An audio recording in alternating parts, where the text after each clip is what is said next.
ઉત્તરાયણ પહેલા હાઈકોર્ટ દ્વારા રાજ્ય સરકારને આદેશ આપવામાં આવ્યો છે। મહત્વનું કહી શકાય, જ્યાં હાઈકોર્ટે રાજ્ય સરકારને આદેશ આપ્યો છે તો ઉત્તરાયણ પહેલા આદેશ આપવામાં આવ્યો છે। મહત્વનું કહી શકાય, જ્યાં પ્રતિબંધિત વસ્તુઓના અમલ માટે હાઈકોર્ટે કડક આદેશ આપ્યો છે। ચાઇનીઝ દોરી, ટુકલ સહિતની વસ્તુઓના વેચાણ ઉપર રોક લગાવવા માટે હાઈકોર્ટ દ્વારા આદેશ આપવામાં આવ્યો। વેચાણ અને સંગ્રહ કરનાર સામે કાર્યવાહી કરવાનો પણ આદેશ ગુજરાત હાઈકોર્ટ દ્વારા આપવામાં આવ્યો છે। સરકારે કરેલી કામગીરીનો અહેવાલ ગુજરાત હાઈકોર્ટમાં રજૂ કરવામાં આવ્યો, જ્યાં રાજ્ય સરકાર દ્વારા 59 એફઆઈઆર નોંધી 36.80 લાખનો મુદ્દામાલ પણ જપ્ત કરાયો છે, જેમાં ચાઇનીઝ વસ્તુઓ રાખનાર તેમજ વેચનાર સામે કાર્યવાહી કરવામાં આવી। વધુ વિગત સાથે સંવાદદાતા કિંજલ આપણી સાથે ફોનલાઈનમાં જોડાઈ ચૂક્યા છે। જી કિંજલ, હાઈકોર્ટ દ્વારા રાજ્ય સરકારને આદેશ આપવામાં આવ્યો છે, શું કહેશો?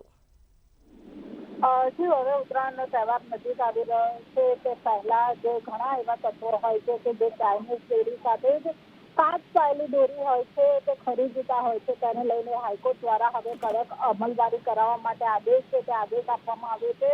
કલેક્ટર અને જે પોલીસ કમિશનર છે બંનેને આદેશ આપવામાં આવ્યા છે કે તમારા હદ વિસ્તારમાં જે સર્ચ ઓપરેશન છે તે શરૂ કરી દેવામાં આવે, ડે ટુ ડે જે ચેકિંગ છે તે કરવામાં આવે અને આવી રીતે જે ચાઇનીઝ દોરી વેચતા સાથે ચાઇનીઝ ટુકલ વેચતા જે તત્વો હોય છે તેમની ઉપર કાયદેસરની જે કાર્યવાહી છે તે કરવા માટે આદેશ છે તે આપવામાં આવી દેવામાં આવે છે। સાથે સરકાર દ્વારા પણ હાઈકોર્ટમાં ગત મહિને જે આંકડા છે તે રજૂ કરવામાં આવ્યા હતા।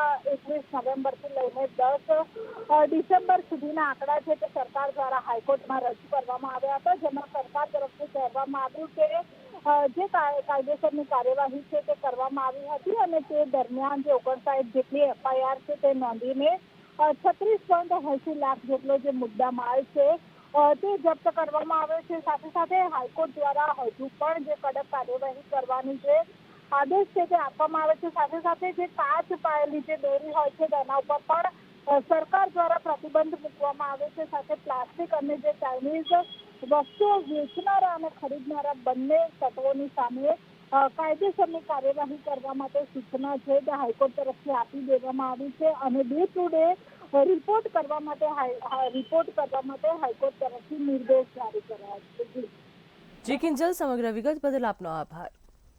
ગુજરાત હાઈકોર્ટ દ્વારા રાજ્ય સરકારને આદેશ આપવામાં આવ્યો છે, જ્યાં રાજ્ય સરકાર દ્વારા 59 એફઆઈઆર નોંધી 36,80,000નો મુદ્દામાલ પણ જપ્ત કરવામાં આવ્યો। ચાઇનીઝ વસ્તુઓ રાખનાર અને વેચનાર સામે કાર્યવાહી કરવામાં આવી તેવું સરકાર દ્વારા કહેવામાં આવ્યું।